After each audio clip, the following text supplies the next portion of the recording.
The Senate Committee on the Review of the 1999 Constitution has announced plans to organize a comprehensive two-day zonal public hearing in the country's six geopolitical zones. The hearings, dated for July 4 and 5, are part of an extensive national consultation process aimed at capturing citizens' voices on critical issues shaping the future of governance in Nigeria. A committee chaired by the Deputy President of the Senate, Senator Jibrin, said the public hearing, which will be held simultaneously in Lagos, Enugu, Ikot-Ekpene, Jos, Maiduguri, and Kano. Barao Jibrin revealed that the committee will entertain over 50 proposals addressing a wide range of national concerns, from local government autonomy to gender representation and state police, judicial timelines, and creation of new states. President Bola Tinubu is hosting 11 of his counterparts at the 67th Ordinary Session of the Authorities of Heads of States and Governments of the Economic Community of West African States. Today's meeting is Tinubu's last as chairman of the Authority of Heads of State and Government, a role he assumed on July 9, 2023, after his election in Guinea-Bissau. He was re-elected for a second one-year term on July 7, 2024 in Abuja, and will formally round off his leadership at the summit. The Minister of Foreign Affairs, Ambassador Yusuf Toga, had hinted at the leadership change during the closing session of the 94th Ordinary Meeting of the ECOWAS Council of Ministers on Friday night. Reports have it that the leaders have resolved to elect Senegalese President Bassirou Faye as the next chairman of the ECOWAS Authority of Heads of State and Government.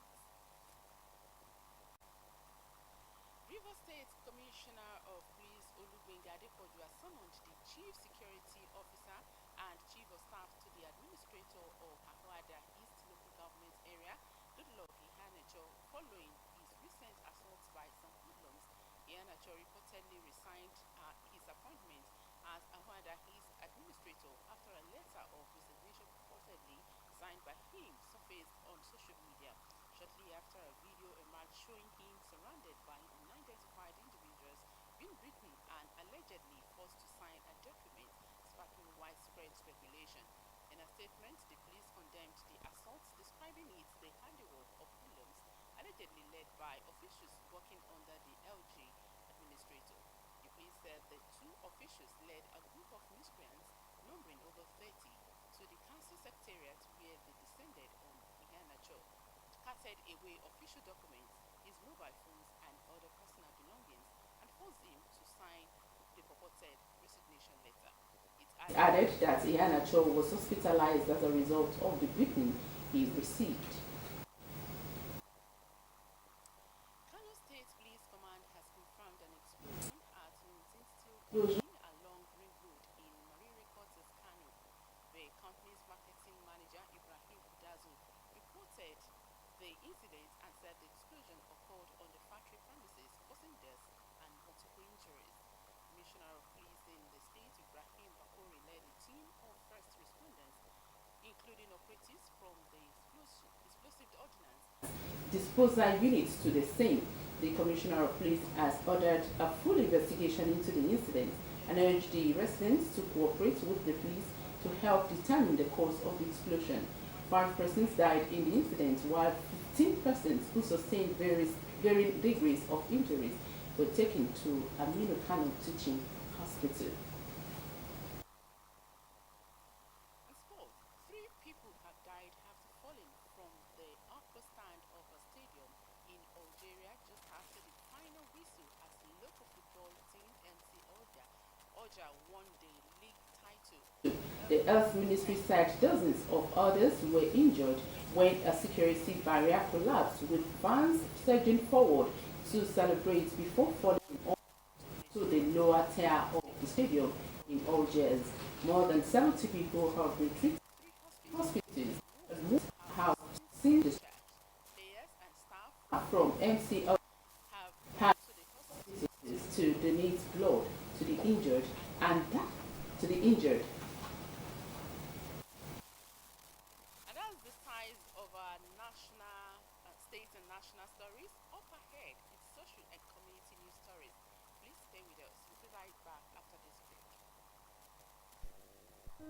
Hooray!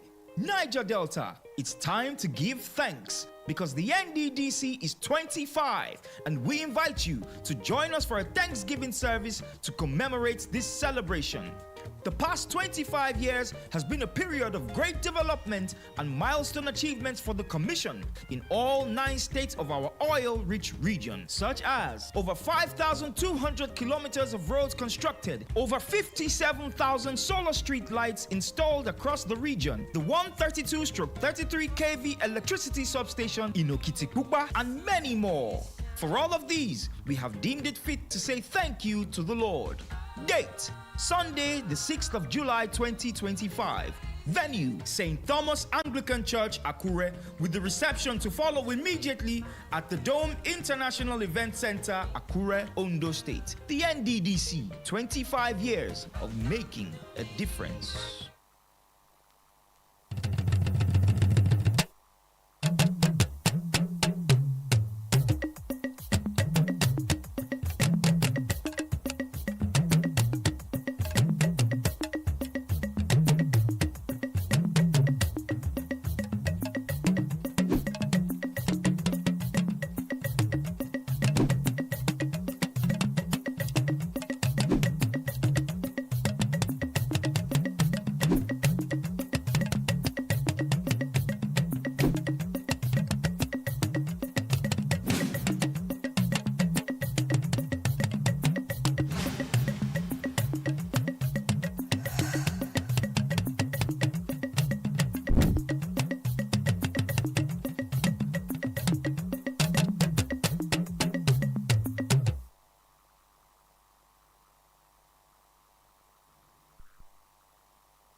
Follow us on Facebook at Osrc TV, and on YouTube you can subscribe to our channel Osrc TV Ondo.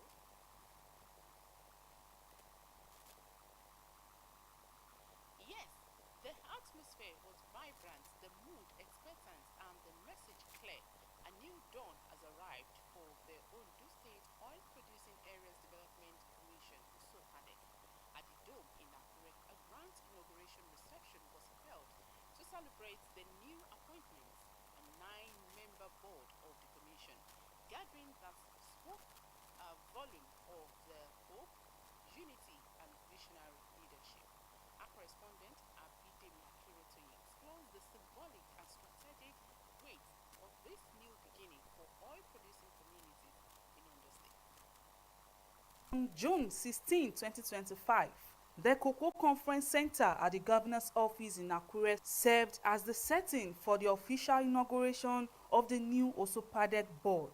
9 individuals, carefully selected and approved by Governor Lucky Ayedatiwa, took the oath to steer the commission through a free chapter of growth and service. The governor didn't just stop at appointments. He also gave legislative backing to the board's operation with the approval of a 33 billion naira budget for the 2025 fiscal year, a clear statement of intent for inclusive development in Ondo's oil-rich area. Glory of God and for the good of humanity, I, Dr.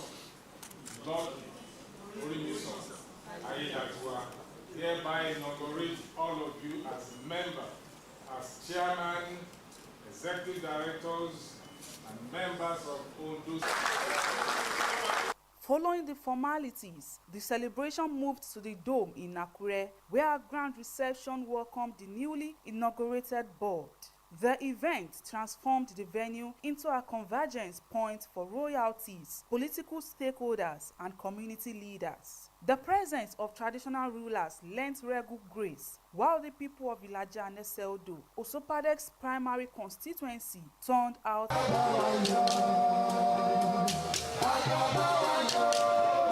Among the many voices that echoed through the dome was that of the Ijodo monarch, who praised the governor's choices and charged the new board to remain steadfast in fulfilling Osrc's mandates. And by the time I saw the pedigree of the newly appointed directors, they are equal to the task. I know they will deliver. I know they will turn that place around. At At the heart of this gathering is Prince B. Koroye, the new chairman of the commission. He delivered his address with assurance, thanking Governor Lucky Ayedatiwa for entrusting him with the role and promising to lead with commitment and vision.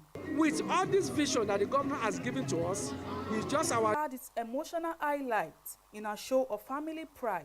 The chairman's mother, Oluwafumilola Koroye, and his wife, Bukola Koroye, stole the spotlight in colorful traditional attire, beaming with joy as they stood beside a man now entrusted with one of the state's most strategic agencies. Àdúrà mi ni pé a pẹ́pẹ́pẹ́pẹ́ lórí oyè yìí. Wish him total success. Other board members echoed similar sentiments, thankful for the opportunities and eager to deliver meaningful results. Our goal is to roll out projects, make sure that place is developed beyond what it used to be.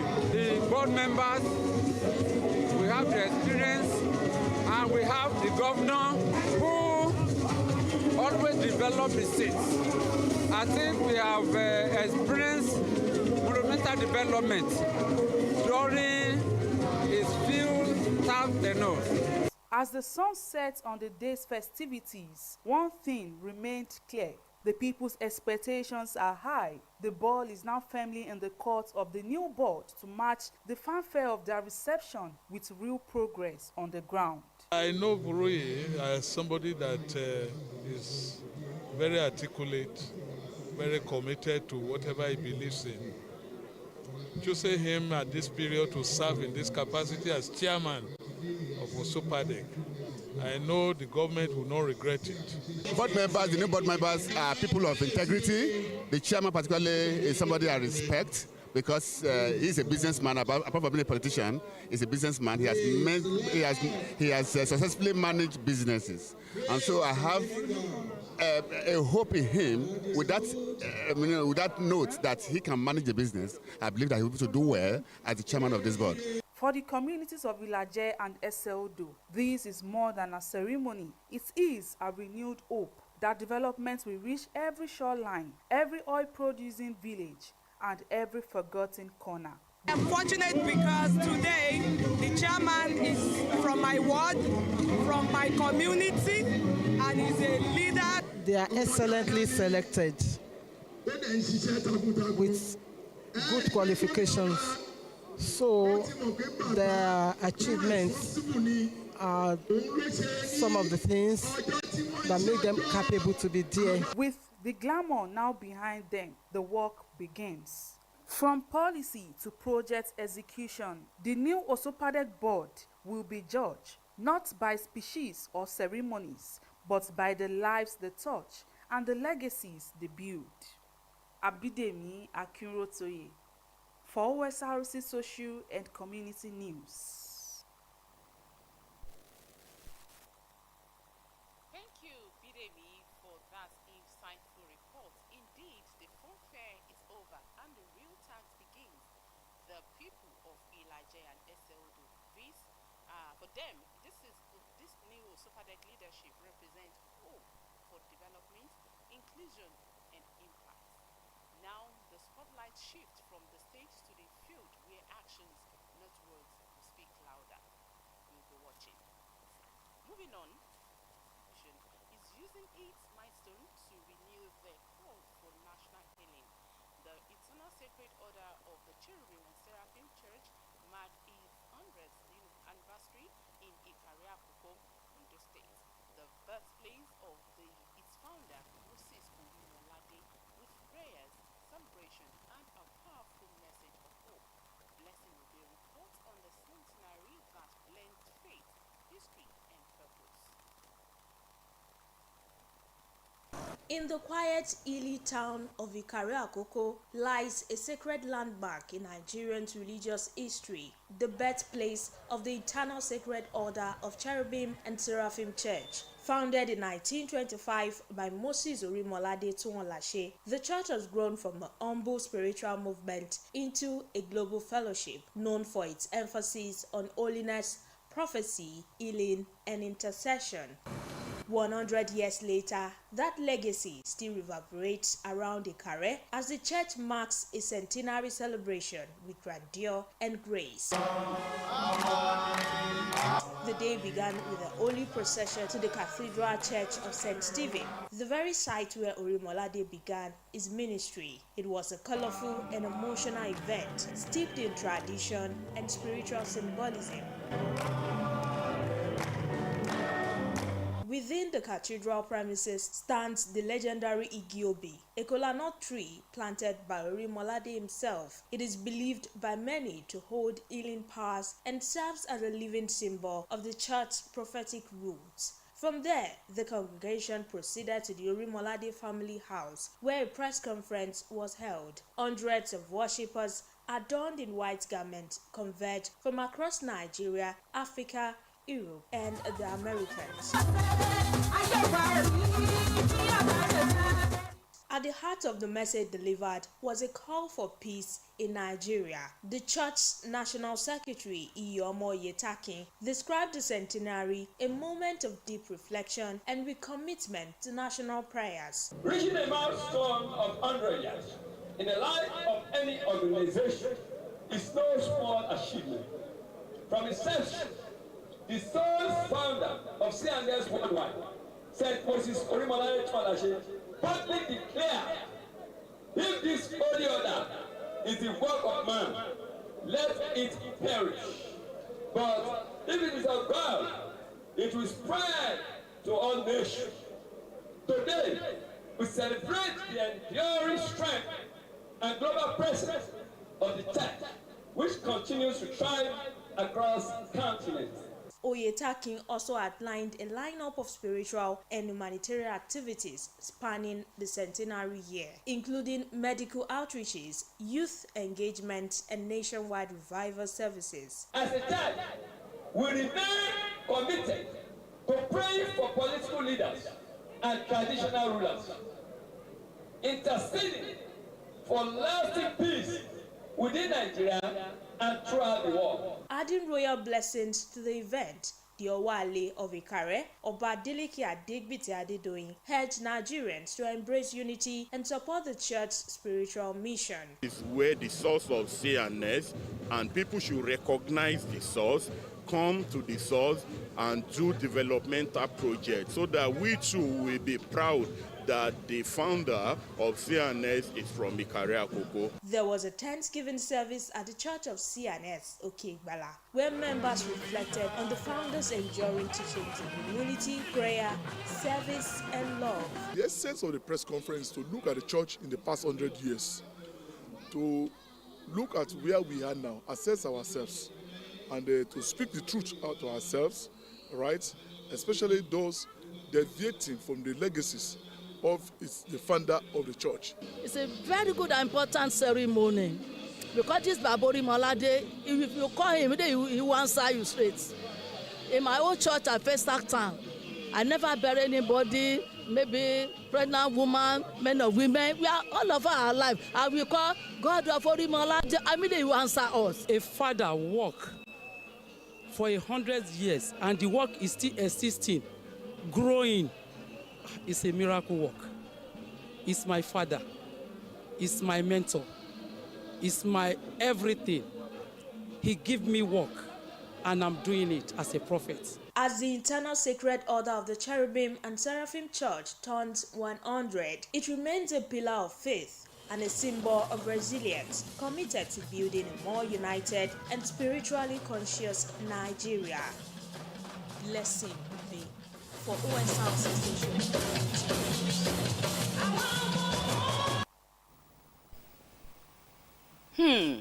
As the Eternal Sacred Order of the Cherubim and Seraphim Church marks 100 years, it is more than a celebration.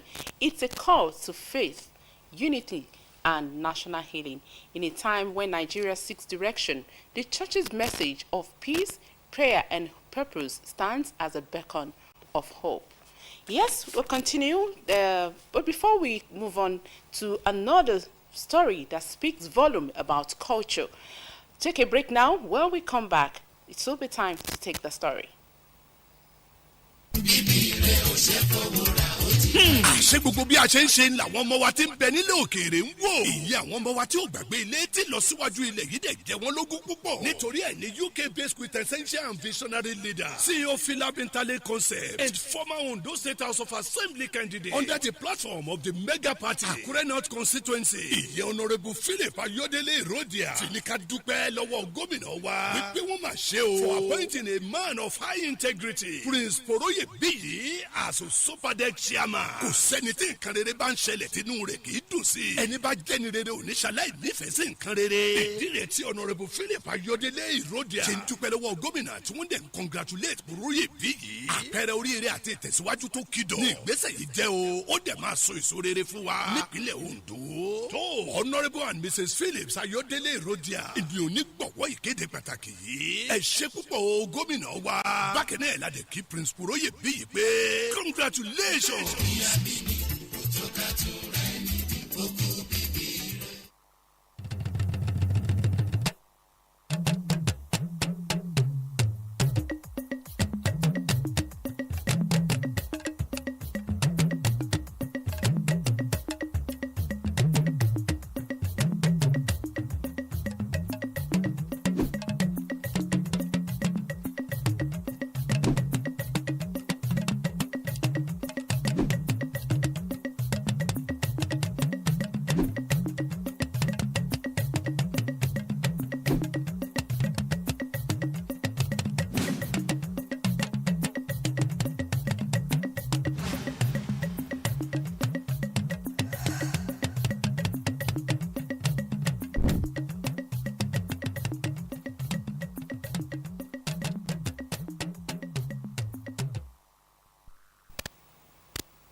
Welcome back.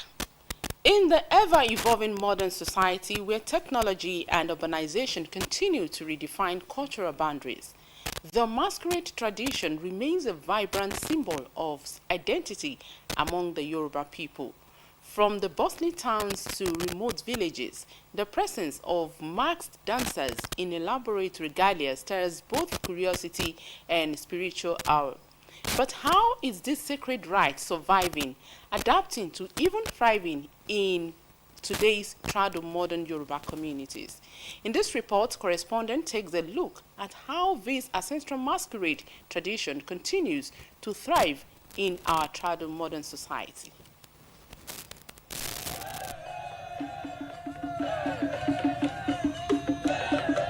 As the world evolves and modern life takes over, the masquerade tradition still remains an integral part of Yoruba culture. Held annually across Yoruba communities, the Masquerade Festival is more than a cultural celebration. It is a spiritual homecoming believed to connect the living with their ancestors, whose spirits are honored through elaborate costumes, chants, and symbolic performances. Their flowing costumes and spirited movements are not just for entertainment, but are seen as a sacred embodiment of ancestral spirits in Yoruba culture. Each masquerade, with its unique costume and purpose, tells a story deeply rooted in history and spirituality. Egungun, the most common and widely recognized, these ancestral masquerades appear during festivals to honor the dead.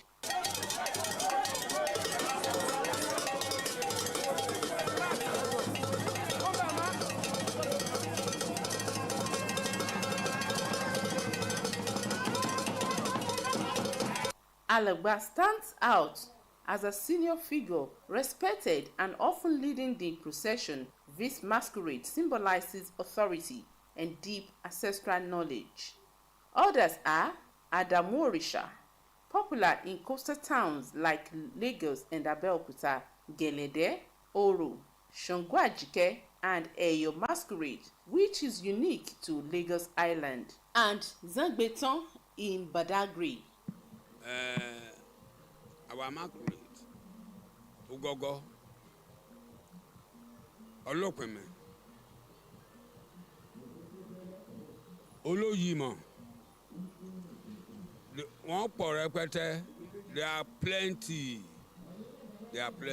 Once strictly practiced in secluded shrines and sacred groves, The masquerade tradition is evolving with time. Today, it is not uncommon to see the masquerade gracing urban neighborhoods, engaging youth on social media, and even featuring in cultural festivals sponsored by government and private bodies.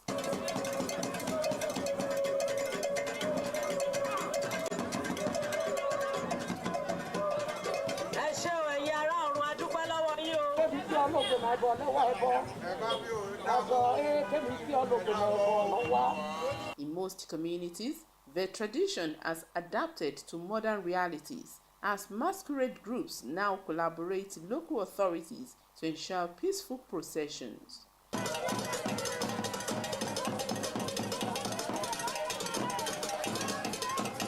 However, this modernization comes with concerns. Masquerade. It's just, it don't change already.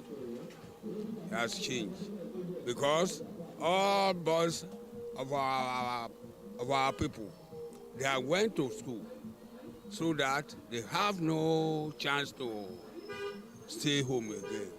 Despite these worries, many believe this cultural evolution is key to preserving identity in a changing world. Lédè mara ọmọdé yá kọ́mọdé sùn sílẹ̀ lé pàtàkì rẹ̀ mọ́ 14 yìí o káàgbà gan sùn sílẹ̀ kọ́ bá tẹ gbọ́ àbá o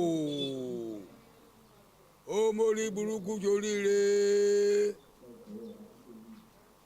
àbá yá náà ní kàrà rẹ̀ yá ni kọ́ bá ti dìde fẹ̀rẹ̀ ọjà rire ni ara rẹ̀ yá rẹ̀ ni so pàtàkì rẹ̀ ṣe pọ̀.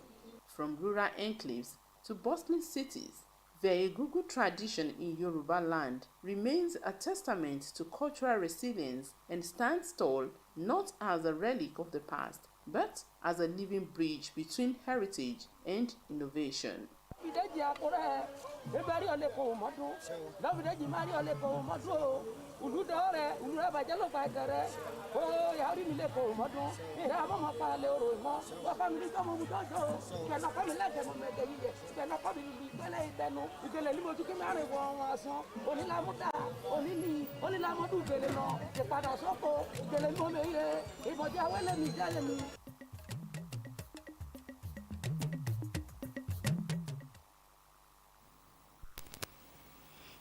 Ara ọ̀run. Clearly, the masquerade tradition is more than spectacle. It is spirit, identity, and history woven into the fabric of Yoruba life. While modernization brings change, it is heartening to see tradition adapting, not fading. In preserving Egungun and other sacred rites, the Yoruba people are keeping their heritage alive for generations to come. And that's the size of our social and community news tonight. Thank you so much for being part of today's edition. Bye for now.